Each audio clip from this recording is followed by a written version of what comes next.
Krishna. Jai Shri Krishna.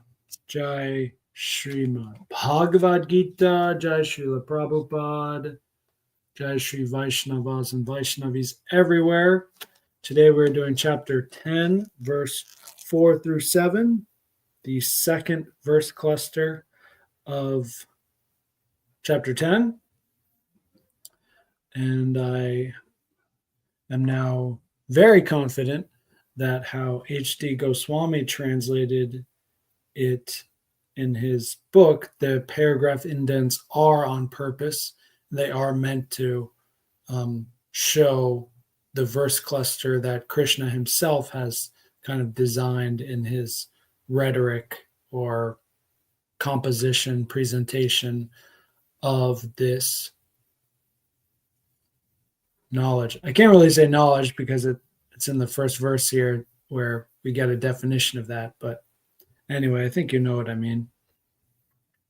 Happy Ram Nomi to everyone out there. I've been fasting so far, only water so far today. After a long bike ride, I'm really hungry. But also at the same time, really enjoying the fast, and I think noticing some subtle benefits. I want to do this more. And the only reason I can fast is because it's Sunday. If this was a work day, I don't know what I would do. Really don't. Anyway, let us glorify and invoke the Supreme. Om Namo Bhagavate Vasudevaya. Om Ajnanatimirandasya Gyananjana Salakaya Chakshur Unmilitam Yena Tasmai Shri Gurave Namaha. All right, first let's hear the literal translation from Srila Acharya Dev, H.D. Goswami, chapter 10, verses 4 through 7.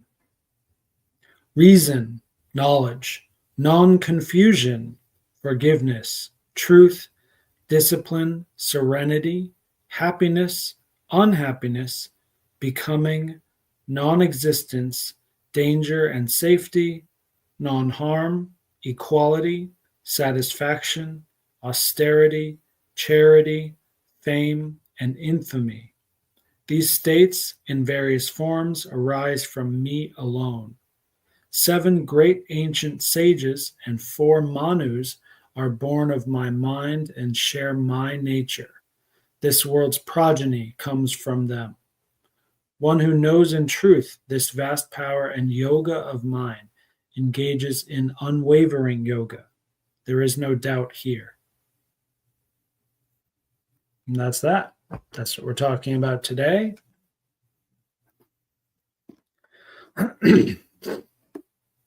As I think you can tell, the first 2 verses with that long list is by far the most significant part and where we're going to spend most of our time here with this live stream. All right, let's do. And for Prabhupada's translation, which is different than H.D. Goswami's, text 4 and 5 are combined into one verse in Prabhupada's Gita, but it does mention text 4 through 5, but it chunks them out as one verse together, basically. But they are 2 verses. Anyway, here we go.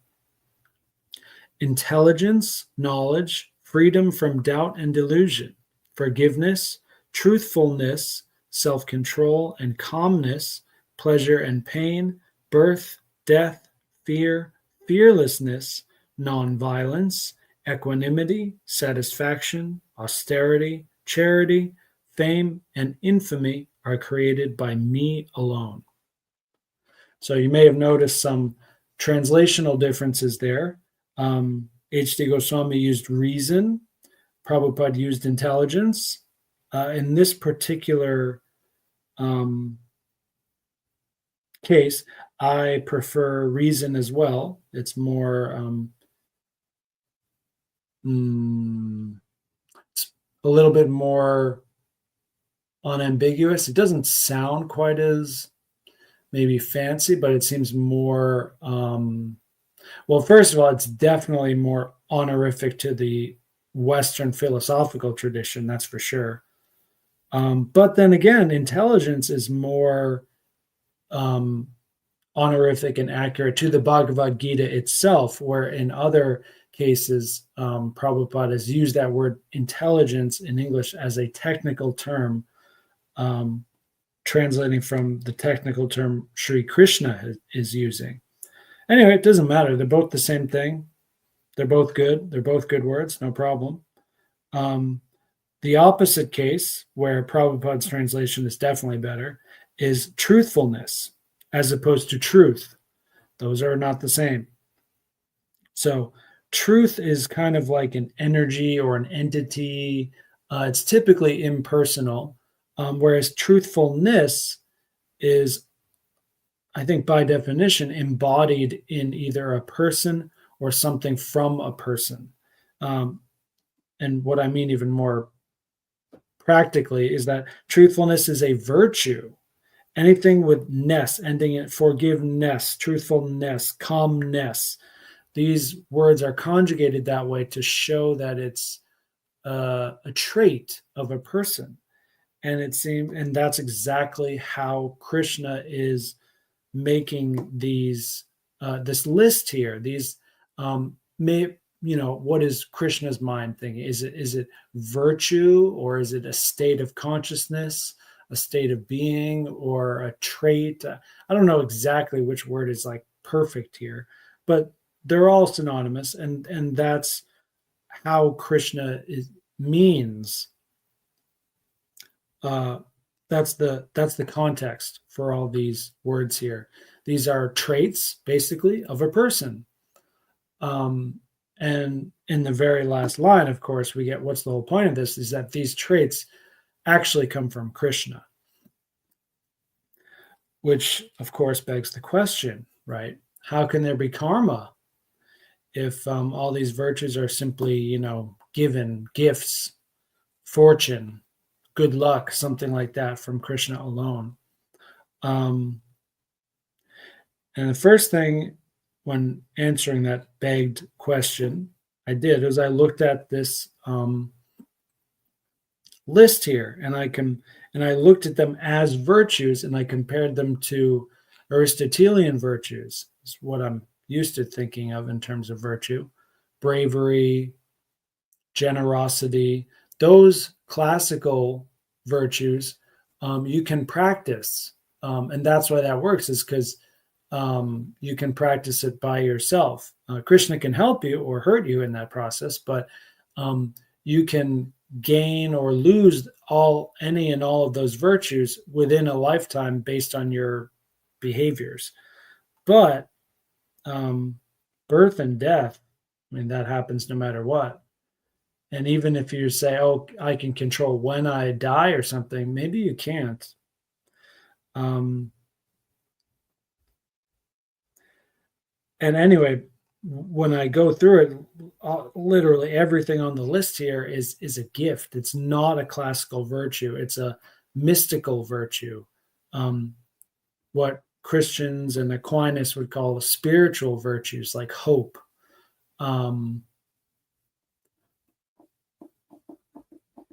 Yeah, these virtues you can't really practice, and they're not mundane. They are subtle, mystical, and spiritual in nature. And the nature of spirit is basically absolute compared to the material nature, which is always dynamic and changing, constantly changing, temporary, and so on. The nature of spirit is absolute. So, something like knowledge, for instance, intelligence and knowledge, those are the first two. And Prabhupada goes in order throughout the purport. As they're defined here, it really is a gift. It's not something you can study in a school. And that's exactly, I'll read what Prabhupada says here. Ordinary knowledge obtained by a university education pertains only to matter, and it is not accepted here as knowledge. Knowledge means knowing the distinction between spirit and matter. So how do you gain that knowledge? It basically has to be given. You have to be in association of devotees, or at least, if you're reading the Bhagavad Gita, that's good, but you still need some realization of that for it to be knowledge, and that will simply come or it won't come. There's no rubber stamping for this. There's no course you can take that will guarantee you will get it. Obviously, if you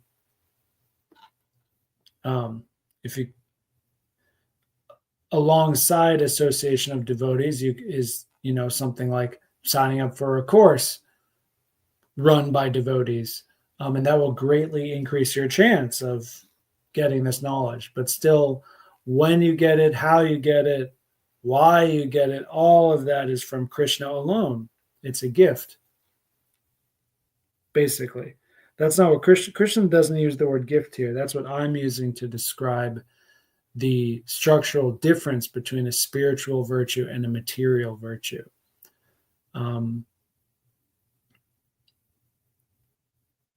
Spiritual virtues seem to be beyond karma, actually. They're a little bit related, but it's mostly like you got it or you don't got it, depending on grace of the Lord.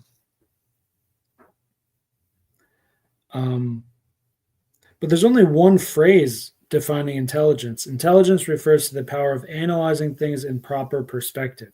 But Prabhupada does not go on further into what is proper perspective. And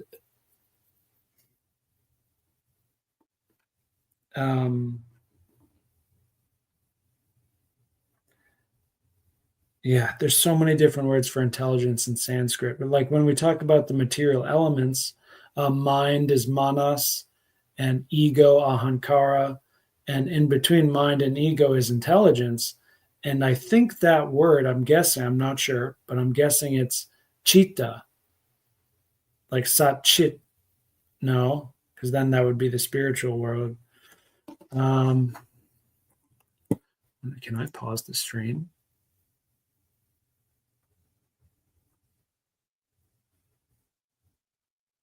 Wish I could just pause it. I've seen people do that in other live streams. You just have to end it and restart it or something. But anyway, let's see if we can quickly find it. The 8 material elements Bhagavad Gita verse. If we can just get which verse it is. 10:8 can't be. 7:4. Okay, now let's try as it is 7:4.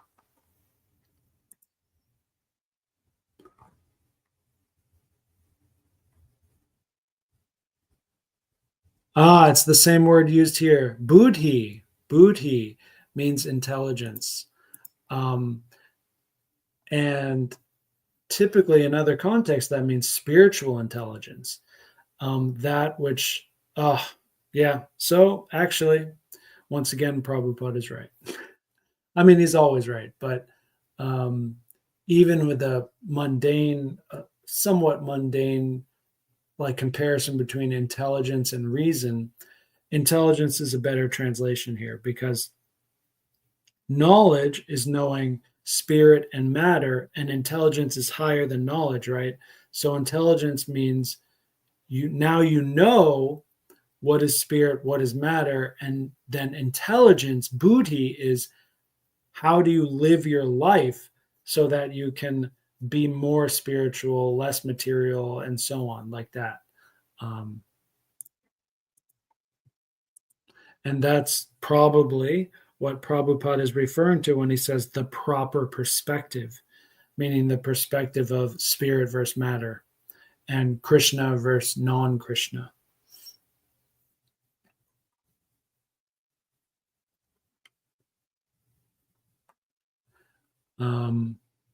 It's so funny. And the second paragraph, going into the third paragraph is totally related, I think. Like the way Prabhupada says, therefore, academic knowledge is not complete. It's not like real knowledge, it's not full knowledge.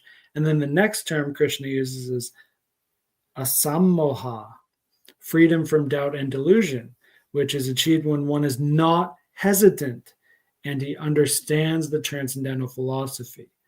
So, not hesitant is the symptom of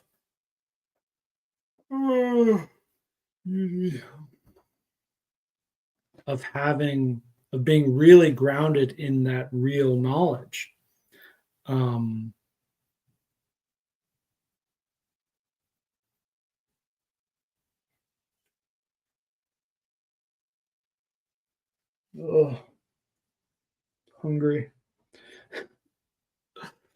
Hungry and lusty too. I'm gonna have some water.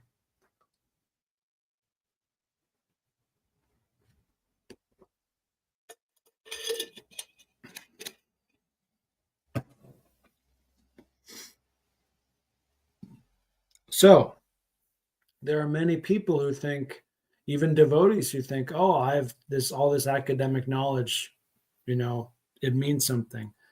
No, when you fully understand the transcendental philosophy, as Prabhupada clearly does, it's like so obvious. But even if, like me, you had read the Bhagavad Gita and you'd never met Prabhupada, you just saw one picture of his face, you never heard his voice, you didn't know the ISKCON Hare Krishna history, you didn't know nothing of that. You were just reading the Gita. How he writes is authoritative, and it shows there's no hesitation.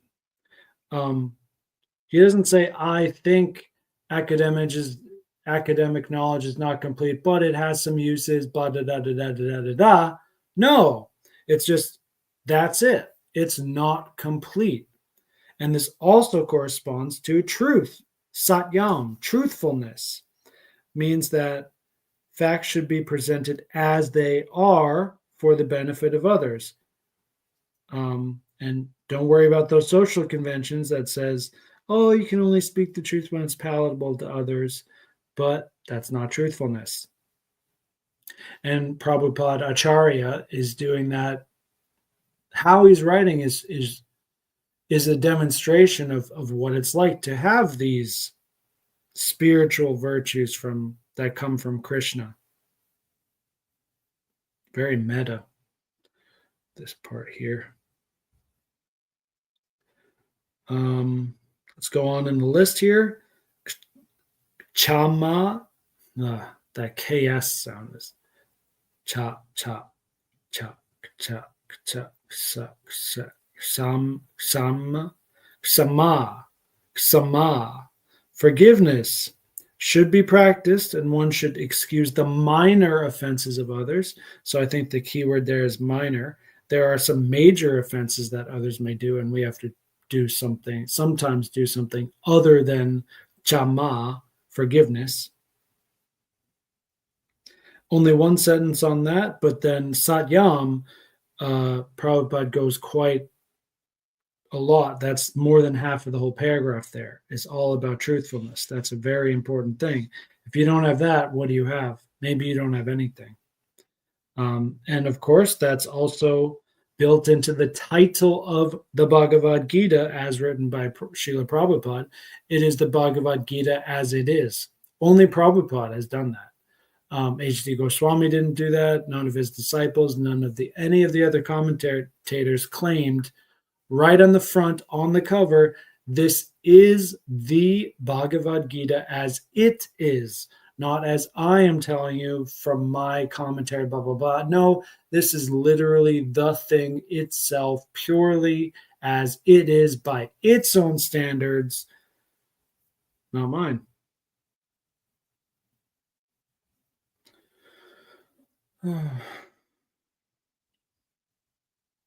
Self-control means the senses should not be used for unnecessary personal enjoyment. But also there's no prohibition against meeting the proper needs of the senses. The problem is when it's unnecessary. That's detrimental for spiritual advancement. Interestingly, here, Prabhupada did not mention the Sanskrit word for self control, which is dhammaha.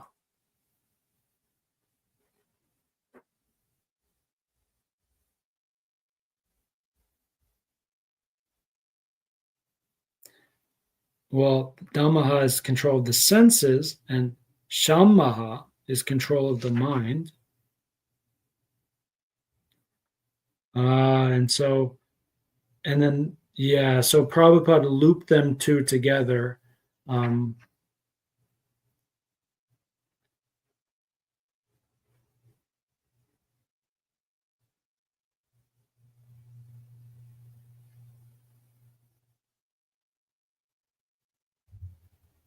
yeah, and those are the two final words in that line of the verse as well. Chama satyam dhammaha shamaha.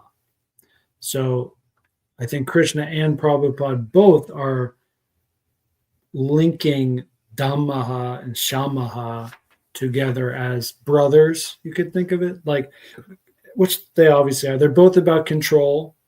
One word is more about the senses, one word is more about the mind. But even the senses versus the mind are not that different.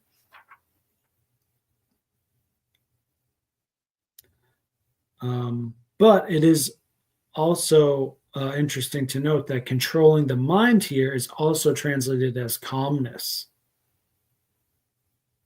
And another example of this that's very interesting and I think not expected is Prabhupada mentions one should not spend one's time pondering over earning money.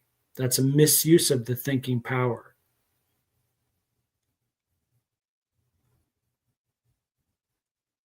And then the next paragraph is on bhava, birth, death, fear. We're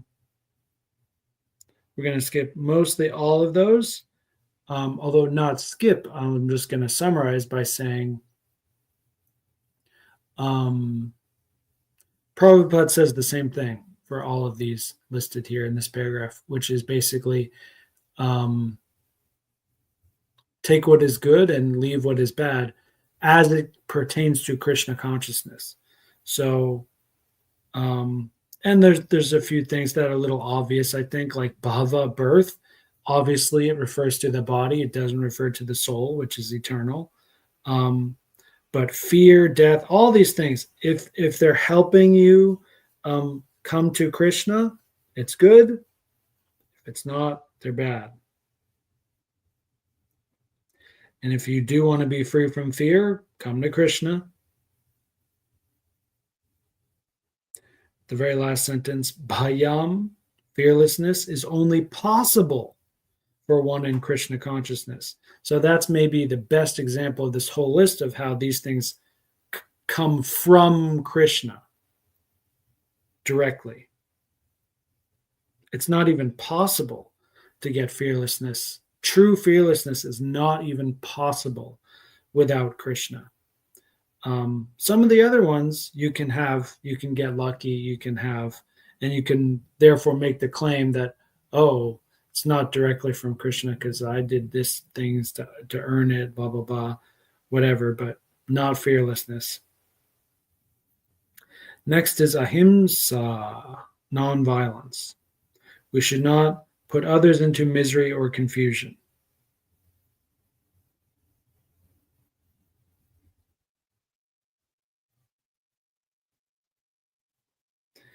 And I love how Prabhupada's first example of what ahimsa is not is material activities done by politicians, sociologists, philanthropists, etc. They do not produce good results because they cannot produce good results because those people have no transcendental vision. They do not know what is actually beneficial for human society.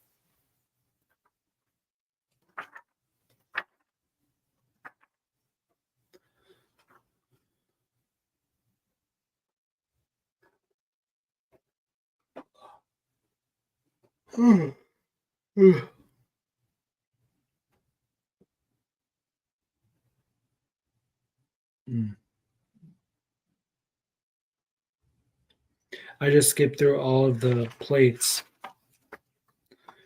In my deluxe edition here, in the middle of the purport, we start with plate 13, going up to plate 28. And then there's one more section that goes up to plate 44. Amazing. 44 different images. HD, baby.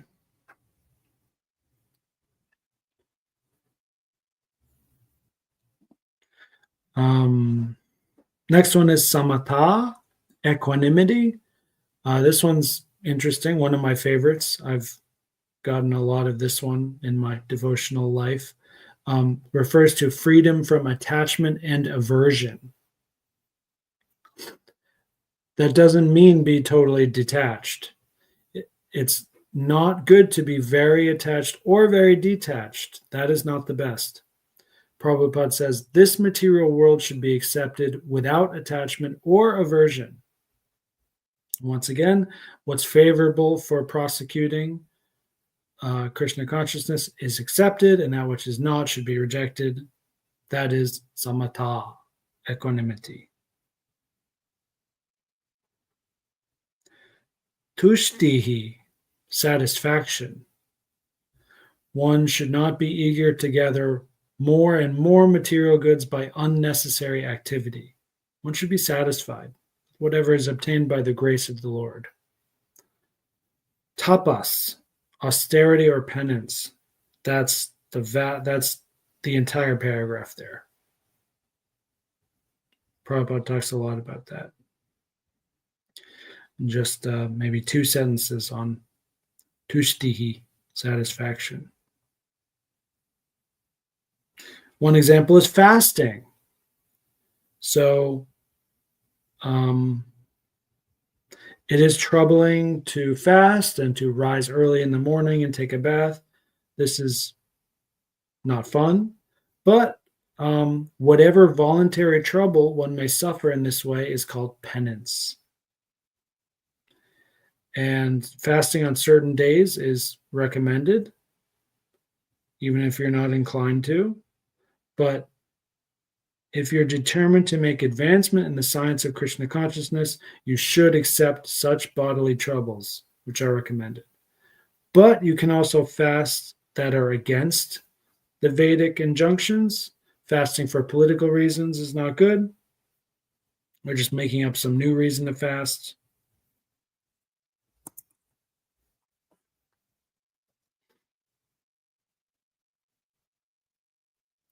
And charity, some strong claims here, but only strong compared to what we're used to. But according to other shastras, this is where Prabhupada is getting it from. As far as charity is concerned, one should give 50% of his earnings to some good cause. And what is a good cause? That which is conducted in terms of Krishna consciousness. That is not only a good cause, but it is the best cause. Because Krishna is good, his cause is also good.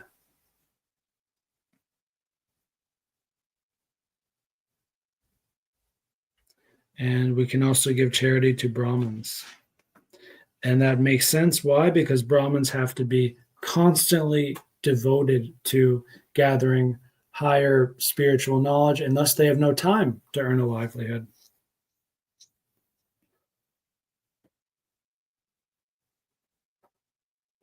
That means I need more water.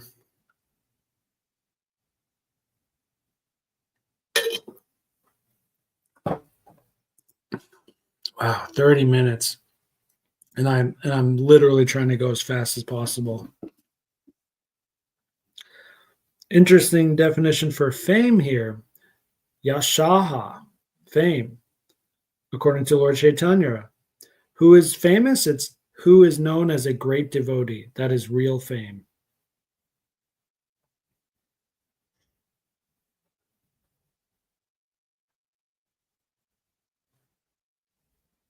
Actually, I should read this whole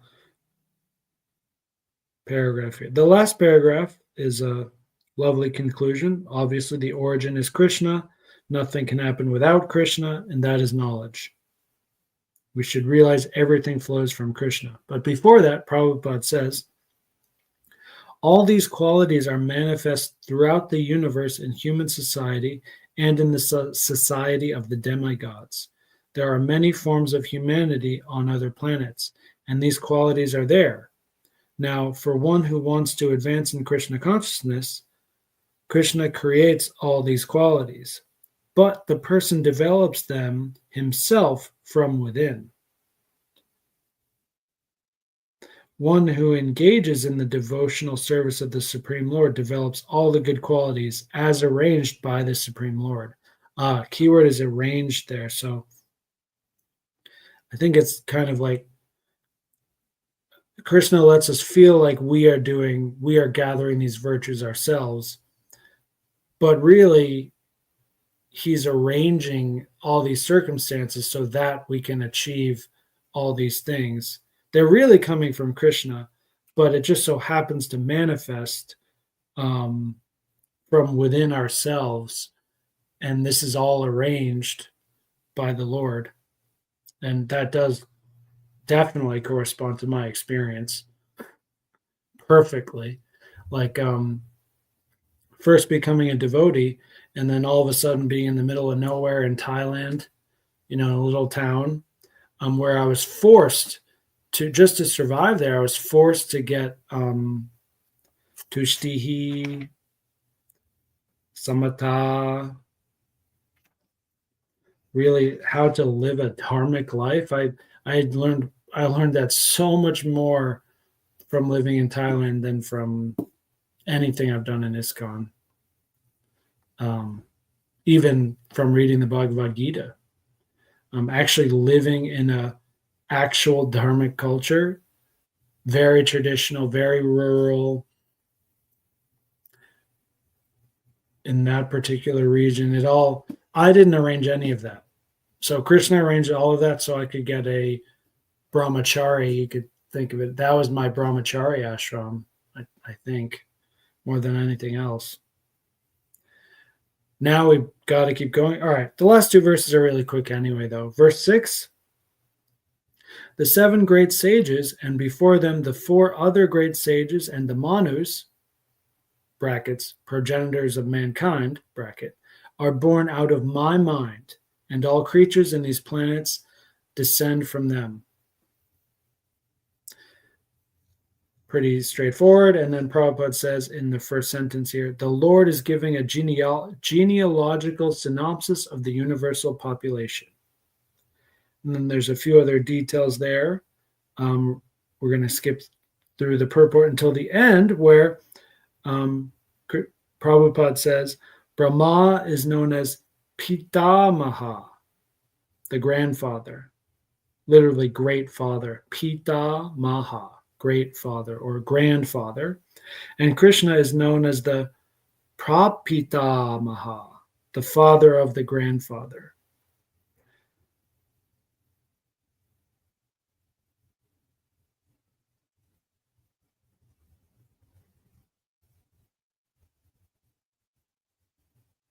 I was thinking of that word pra and how it's used in Prabhupada. Oh, well, it's actually Prabhu. Jiva Bhutam. Prabhu.